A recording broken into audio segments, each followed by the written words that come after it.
whatever you say bounces off me and sticks to you. We used to beat people up for saying things like that.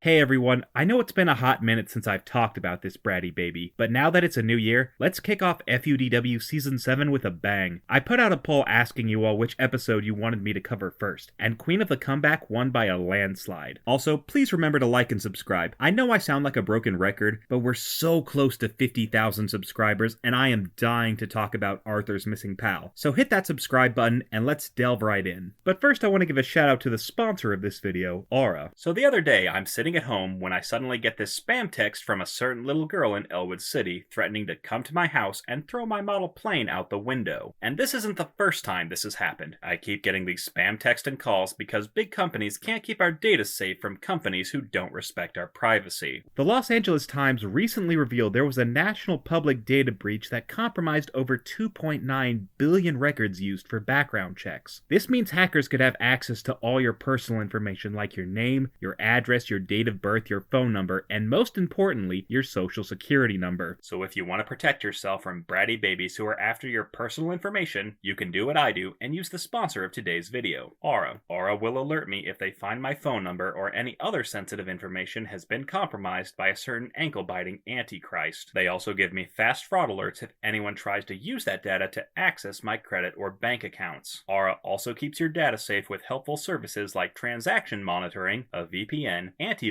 a password manager, parental controls, and identity theft insurance. Aura also saves me time through their AI-powered call assistant, which picks up unknown calls on my behalf to screen them for spam or scams. I get this all in one app at one affordable price. So, how can you protect yourself and your family from harmful data breaches? Let's review. Go to aura.com/mattneff or click the link in the description to try Aura for 2 weeks absolutely free. Thanks again to Aura for sponsoring this video. And I say, hey!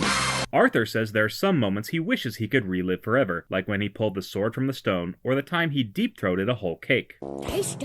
He says he knows what moment Mr. Ratburn would want to relive, but I'm not sure I can show it on this channel. Oh, are you having Arthur continues to daydream when DW barges in to take over the show. God help us, she says she would want to relive the day she got her revenge against the Tibble Trash. Nothing tastes as sweet as revenge. How about a knuckle sandwich? You ever tasted one of those? We then cut to DW getting a haircut from the barber shop from hell. Turns out this is a children's barber, and for some reason, the stylist thought dressing like a clown would make kids less afraid of getting their hair cut. The harebrained hairdresser says his bunny scissors are going to nibble on DW's hair, and the mop-headed miscreant is having none of it. And if you're a clown, what are you doing in a barber shop? Clowns need haircuts too, DW. You think they just come out of the womb with rainbow froze? Mrs. Reed tells her daughter to stop being a whiny little brat. Though to be fair to DW, I don't think I'd be chill getting my haircut in a place that has a mural of the Teletubbies murdering each other. Turns out the barber is used to dealing with terrible toddlers, as he just had an appointment with the Tibble tricksters, cause I guess they technically have hair. He tells DW if she sits still, he'll give her a sugar-free lollipop. What a treat. DW is still moping when Nadine shows up to show off her new extensions. Looking good, Nadine. Just then, the clown barber makes an oopsie on DW's head. Wait, that didn't come out right. The barber somehow manages to make DW's hair look even worse, and the fretful 4-year-old drives everyone deaf with her screams of terror.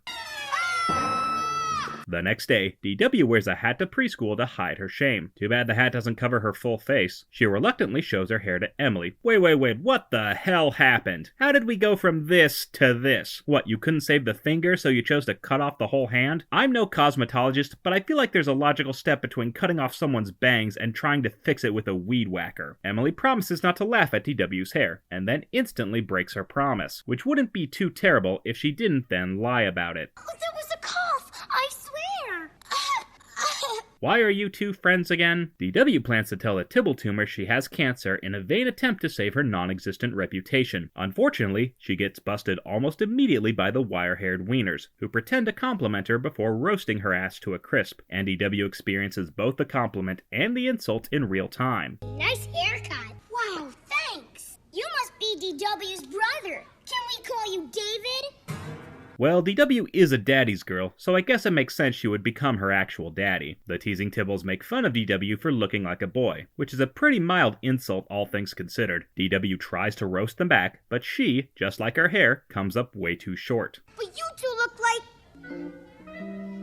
Really? You can't think of anything to follow that? Hell, I'll do it for you. You two look like someone filled a pair of water balloons with raw sewage. You two look like Linus Van Pelt if he used his blanket to choke himself. You two look like the Wonder Twins if they banged the kid from Wonder. DW hangs her head in shame, as Emily says she should have called them hairless mole rats, though I feel like that would be a slur in the Arthur universe. That night, DW vents to her brother while he casually trims the dog's nails. How the heck did he get Pal to sit that still? I've been trimming my dog's nails for over 15 years, and she nearly takes my eye out every single time. DW blames Arthur for her weak roast game, because of course she does. She says it's Arthur's fault for not teaching her any good comebacks, even though you would think she'd have learned something from the last time they traded insults. DW, please move your big, enormous, large, gopher-looking head.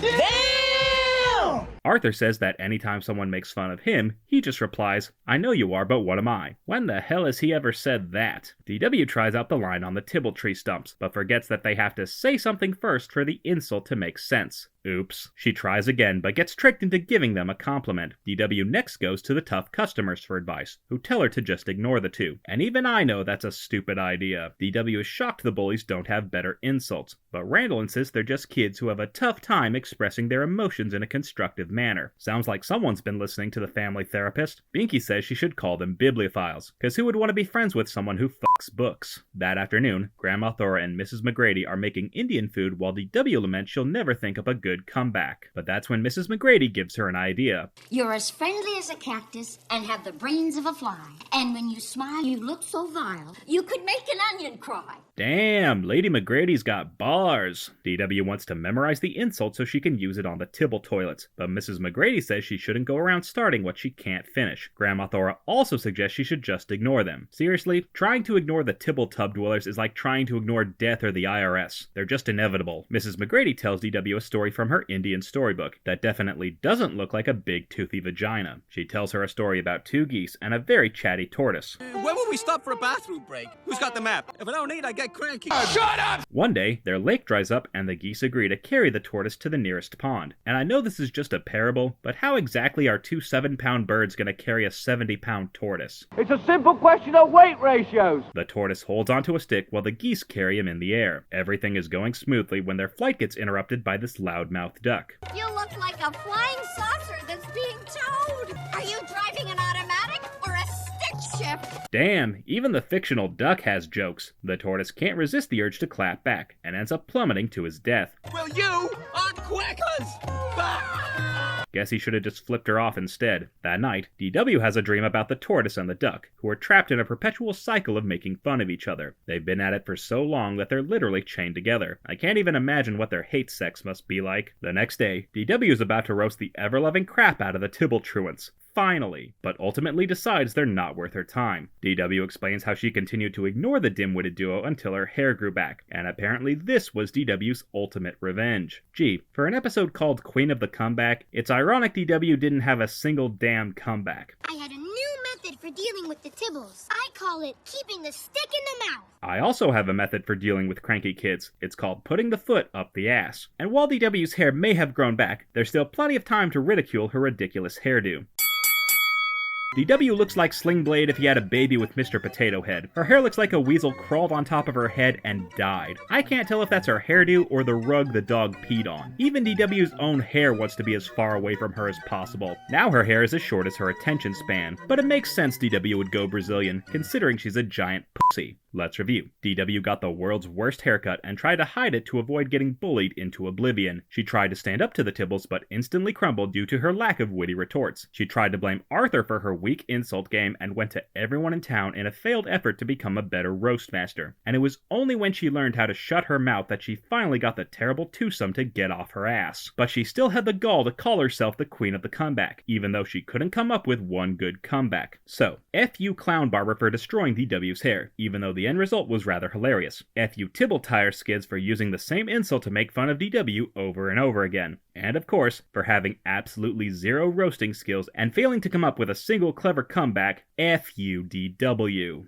And I say, hey! Hey, I have a Patreon. Sign up at patreon.com/mattneff to get your name in the thank you credits, along with early access to every FUDW and the chance to vote for future episodes. If there's a movie or show you'd like me to talk about, top-tier patrons can commission a review for my channel. Check out the link in the description to become an FUDW superfan. Also, I'm now on Cameo, so make sure to check out my profile to get a personalized FU video.